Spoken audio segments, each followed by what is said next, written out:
Seaton and John Bow. There's a bit of a blast from the past. It's your front row for today's Touring Car Masters race. Greg Ritter and Jim Richards, Eddie Abelnika and Andrew Miedeke on the third row. Steve Johnson and Mark King, Jason Gomersall and Andrew Fisher complete the top 10 here in Touring Car Masters. Great session today. Tony Karanfilowski joins Paul Freestone on the next row. Cameron Tilley, still mystery surrounding what's going on with the pacer. It was billowing smoke out earlier today. The team don't know what it is. It's losing a bit of oil, but it's going to keep going until something goes wrong again, I guess, with it. Rory O'Neill back there in the Mark Paul Motorsport entry as the cars line up behind the safety car. Rolling start. This is what you and I like seeing. Yeah, get it done. Get them off the line. The reason they probably do it is just to save the drive line, keep the cost down. It's a bit of an art to a rolling start, though, isn't it? It's not as easy as what it looks. Yeah, you sort of load the brake a bit of throttle, and then clear the brake and try and get a launch. So 10 Definitely laps. a technique to getting it done properly. 10 laps around this 3.2 kilometre circuit. Glenn Seaton's been very impressive this weekend. The Thunder Road Racing Australia team, virtually a Glenn Seaton racing effort these days. Well, big turnaround from Glenn taking over running that car, and it's gone from mid-pack car to a front runner. So Cito still definitely knows his stuff, and no doubt he's covered in shock oil and loves playing with shocks. You see him at the Speedway most Saturday nights, and he's working away there. So he's got that thing working real well. He's really enjoying that right now. He's been knocking around with some Speedway teams for the past few years and really just enjoying his motor racing again. He's got his long-time rival, John Bow, if you won the clock back to 1995, that massive rivalry that went all season long. And now gets his shot for redemption here on the streets of Adelaide. The calm before the storm. Beautiful conditions here today. It's around 34 degrees. It's going to be a red-hot weekend of racing at the Clipsal 500. And the Touring Car Masters getting set for blast-off. Bowie sneaking back, trying to get a jump, and he has. Oh, he has, and so too is Greg Ritter. They swallowed the pole man. And Seaton finds himself in third position. Jim Richards going down the inside into the centre chicane. Cars on the inside, including Paul Freestone. It's dirty, it's messy, and only room for one car at a time. Only one line through there. Too wide if you want to take the curb. It's been aggressive. It's been a lot of cars already this weekend.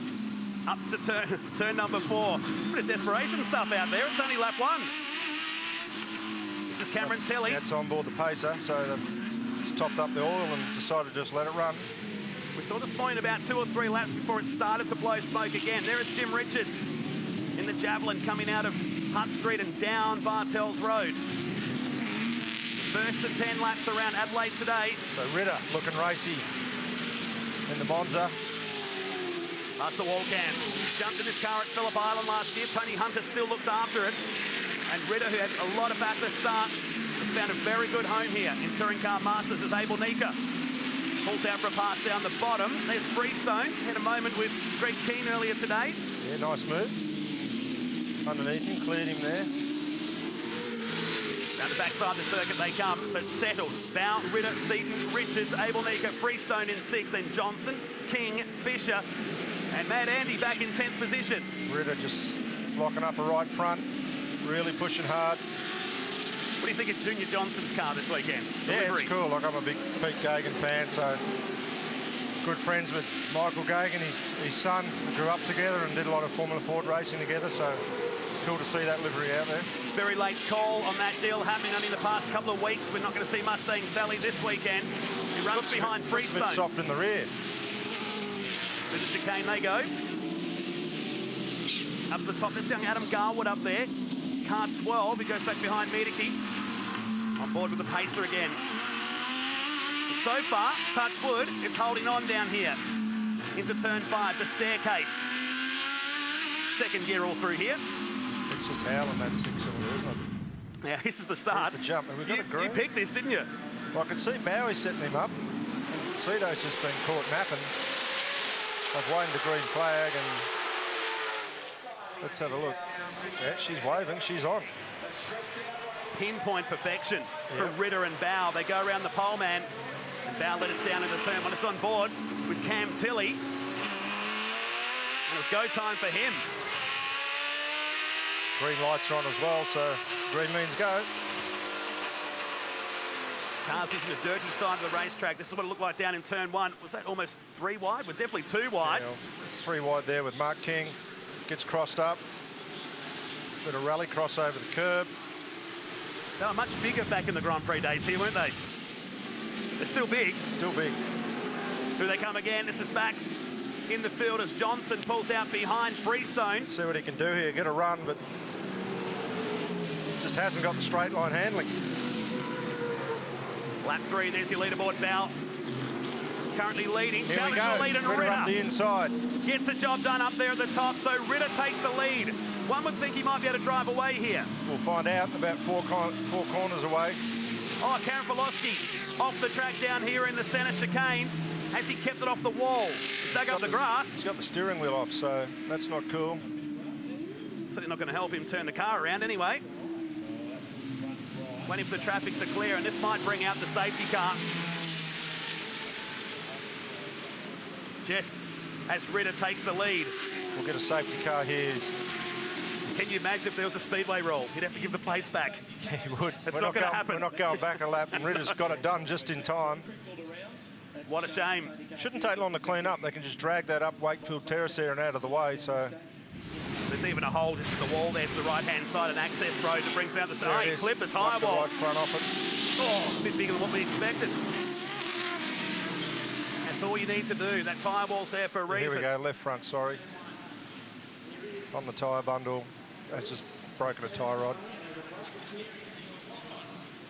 Just got it. He's hitting it at a fairly high speed going in. It was Jason Gomersall behind him, Garwood ahead, and from this point he's a passenger. Did his best, and there's a nice soft tyre wall to the left-hand side of him. It was raw concrete years ago. He probably could have backed that out of there and got it out of the way. Trying his best to turn it back the other way. Left is arguing, right wants to go. I think he thinks he's got a bit more damage than he actually has, so bit of recoil there. Tyres do their work. Everything will spring back into place. So the laps count behind our Lexus safety car here, which the field are catching up to right now. Like you said, shouldn't take long to get this car retrieved off the circuit. The Tiff's Warehousing and Distribution sponsored number 88. There's Jason Gomersall going through. I love these slow-mo shots. They think the drivers do when they're in this sort of pain, though. There he is, jumping out of car 88. We'll have a look at it at the front. Cruise over, see what damage he's got. When you see that kind of damage, I mean, these cars are big, tough and strong, but it's often a lot more damage than what it looks. It's a pretty big impact, and I think it'll be fixable, but sometimes inside the car you think things are a lot worse. He's the man that owns the car that Stephen Johnson's driving this weekend. I'll be thinking he wishes he was back in that car right now. It's a driver error. That one's still going, so he might claim it back. Yeah, exactly. 2 races still to come this weekend, one tomorrow and one on Sunday. With very hot conditions here. We're looking at 39 degrees air temperature tomorrow. It's hot enough out there. How's it for you in the stadium truck? They're breezy. No windscreen. No windscreen. It's nice and cool. I noticed you've still got the mud and stuff from Archerfield on the front. Yeah, still running that. So. Sean Sermony wants to pay for it to be clean. Oh, it is clean. That's as clean as it gets. I tried selling to that one. He didn't take it. This guy obviously used to be a greenkeeper or something. He's putting the sods back. We want to put it back down pretty quickly, otherwise it's going to be a million pieces of grass down there. Our guys and girls that make these events percolated here for long days during the Clipsal 500 weekend in hot conditions. So Ritter taking the lead as the safety car came out. Bow second, Seaton third, Richardson fourth, Abel Nika in fifth, then Johnson, Freestone, Andrew Fisher in eighth, and King and Medicki, the teammates, back in ninth and 10th. You're in this position now. What do you do to the car? What these guys do, trying to keep things cool. Try and keep a bit of heat in the front. Yep. Like, it's real easy to get tyre temp in these cars in the rear. You just press the loud pedal and they'll light them up. So you just see them using the brakes, using the steering just to keep a bit of front tyre temp. Still a big afternoon for you guys. You've got young Anton Di Pasquale and Renee Gracie racing in Dunlop Series today. Anton's been impressive. Yeah, for a guy that's only his second time in a V8 supercar and his first time here, we're real happy with his progress. Oh, Telly, he's out of the car, so it didn't last again. It's becoming a bit of a familiar sight. The pacer back in pit lane. Machinery. Just can't trust it, can you? No. They've gone right across this car. It's a mystery to where it's coming from. They just know it's oil, but where, they don't know. Oh, they'll find it. Eventually. Just drive it through the dirt and you'll see where the oil is. The Paul Morris way to do it? Yeah, well the dirt, dust will stick to where the oil is and you'll find where it's coming from. So we're going to obviously get another lap here under the safety car, probably go time certain on this race. See if we can check that out. Yeah, we're heading towards that direction. Might be a 2-lap screamer at best. 2-lap shootout. Trying to get the 88 car onto the back of our tilt tray down in the centre chicane. That's in a pretty weird angle. They can't park the truck across the track, otherwise the cars can't get through. That's ugly. That's on there now.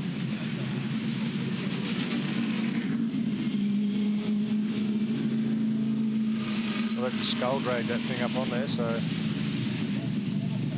Former winner here on the streets of Adelaide back in the day. Car that Glenn Seaton developed for him before he jumped behind the Thunder Road Racing Australia entry. Currently in 3rd position. Chance to reset and have a think about things. The usual suspects there inside the top 5. Not surprised at all to see Greg Ritter where he is. No, he's a wheel man. He can drive anything. Absolutely.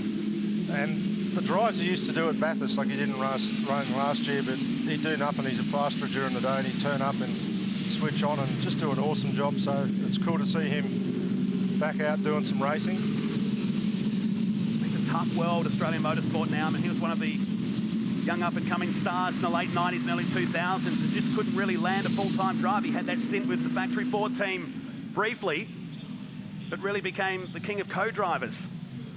Good home at Gary Rogers Motorsport over his career. Just hope he can have a really good stint now in Touring Car Masters as Tony Karanfilovsky's car heads away from the circuit. They'll take him to the top of Wakefield Street and he'll chill out for the rest of the afternoon.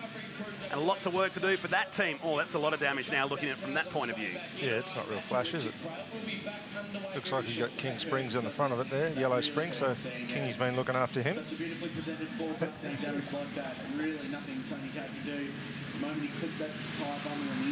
Back behind the wall it goes. You think the lights will go out on our safety car now? Yeah, we'll get it done here now in 2 laps, I reckon. Ritter being the youngest of the old guys out here. That makes sense. You're right. Yeah. We will go to a restart this lap. He'll probably switch on pretty quick and drive away from him, I reckon. Wonder what John Bowers got for him, the veteran, but still as racy as ever. Multi-time champ in Touring Car Masters. Glenn Seaton is 3rd. Richards 4th. A beautiful Shannon's AMC Javelin. Then it's Eddie Abelneker. The guy's doing a real good job. Has stepped it up to Paul Freestone as well. Yes. So agreed. He's jumped up sort of 5 or 6 spots and battling there with Junior Johnson, running some nice lap times. His cars are always prepped so nice if you ever get to go and have a look at that. Oh, that livery is sensational this year. All his stuff's always cool. Had a stint in Carrera Cup as well before jumping into Touring Car Masters. His own transport company out of Victoria is now. Greg Ritter is set to go, but look who's glued to the back of him. It's John Bow. Ritter's dropped the hammer. They've left Glenn Seaton. Ritter gets on with it. Bow starts the chase. Down the centre chicane they come with the wheel work that Ritter's doing in car 10, the big Chevy Monza. He launches out into Wakefield Street. Lap 6 of 10. I think we're going to go a couple of laps short here. They've just got to get on with it now. Cito's looking racy too. He's up on the back of Bowie now. It's a big bump on the exit of turn 5, a lot bigger than what it was in 2015. As Seaton launches onto the back of Bow. Let's see. Oh, just a bit loose there. That's going to cost him. He needs to get that corner right for the run. Yeah, and then you're going to try and make it up through turn 8. Glenn's just trying to get a bit of air on the nose there. Here they come. This fast sweeper that's been modified over the years. It's still fast. Yeah, it's still very cool, though, isn't it? It is. And you look at the commitment from Ritter through there, and it's not an old guy's corner, I can tell you. That's built for young men, that corner. Fisher and Mark King. King gives him a bit of room. Mad Andy's in there as well, having a look. 95 Lubrimax entry. He won this race last year, the first race of the championship. Finds himself now in 10th place. Adam Garwood, a young star, reigned 11th position, the Tasmanian, the father and son combination here this weekend. Cito's lining up the timing sectors here. They go through, and he's all over John Bow. Yeah, he's fast. Let's see if we can get a look on it. This is good news for Ritter because these two will have a scrap right till the end of this race. Ritter, Bowes, Seaton, Richards and Abel Nika coming up to the top of Wakefield Street. Looking out the back of John Bowes, Tirana.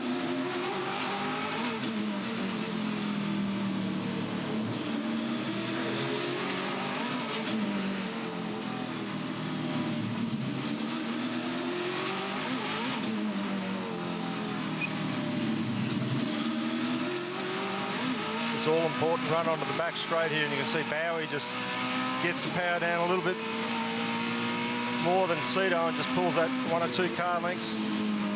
This corner here is so committed. Bowie back to the throttle, using all the road. The original seats in the back. Oh, the 74 car going off down the track. That's Wayne Mercer, who's taken exit stage right on the way out of Wakefield Street. It's a handy place to go. The paddock's just up the road there for these guys this weekend. Yeah, it's a smart move. Turn right and now, head to the pit. Contact earlier in the lap. Got jacked up by the Porsche. The 32. Doing the action there. And that's Amanda Sparks in amongst the action up the back there. Husband Greg Keane gets away with it through there. They've been a great pairing for the past few years. They've been racing locally here at Mallala. That's something you do. Light up the bags. He's lifting something up, then it's obviously had a failure down there. Oh, as we jump back on board through the centre chicane, that was a massive moment. So we're on board with Power here, are we? Yep. It was. We saw him seesawing away like you would have behind the wheel of a sprint car. And now Seaton gets on the back of him. They've closed up. Lap 8 of 10 around the streets of Adelaide. A hint of smoke then I saw out the Chevy Monza. Yeah, had it earlier, so obviously getting a bit of surge somewhere, I'd reckon. Might have just overfilled the oil tank. Could be a diff seal, anything like that, but I don't think it's going to affect him. Cedo just pokes the nose out again, and he's just trying to get a bit of cool air. So the last see how lap. committed he is here. Last lap here. One chance to do it. Cedo's... Nah, Bowie's not going to fall for that one. Let's just leave it there. He'll get a second row start for tomorrow. Through the hairpin they come out of turn 9. Seaton gets it nice and sideways. Ritter working the final lap into turn 11. Now behind the back of the pit complex here in Adelaide. Tony Hunter will be pretty proud of what he's seen right now. Yeah, it's a good move. Put a guy in your car that can drive and show what it can do. The Sunliner RV sponsored car comes out of the final turn and it's going to chalk up his first win in the Touring Car Masters here. Car 10 and Greg Ritter wins. Pretty happy. He will be. Yeah. Bowes second, feeling. Seaton third, Richards in 4th place. It was Abel Nisa, Johnson, Freestone, King and Medicki all just arguing over the finish line now. Well done to Greg Ritter. We kind of picked that at the beginning of the race that he would rough these guys up a bit. He was on top of the qualifying charts earlier today before Seaton got him late in the session. And all the small cars are starting to go well, hey? The Pro Sports and Pro-Am class cars coming across the finish line, including Rusty French down there. Fisher dropped back to 18th on our screens. And the end, Nigel Benson, Greg Keane, Wayne Mercer and the like down towards the back of the field. But today belongs to Greg Ritter. 1 second clear of John Bowes, Glenn Seaton in 3rd, Richards 4th, Abel Nika 5th, then Stephen Johnson, Paul Freestone, Mark King 8th, back to Medicki and Gomersall snuck into the top 10. Garwoods were next, then Benson in 13th place, Leo Tobin, Amanda Sparks, Greg Keane, Rusty French, all the way down to Andy Fisher. On our timing screens here, Wayne Mercer, Cam Tilley and Tony Karanfilowski, who went out the race early.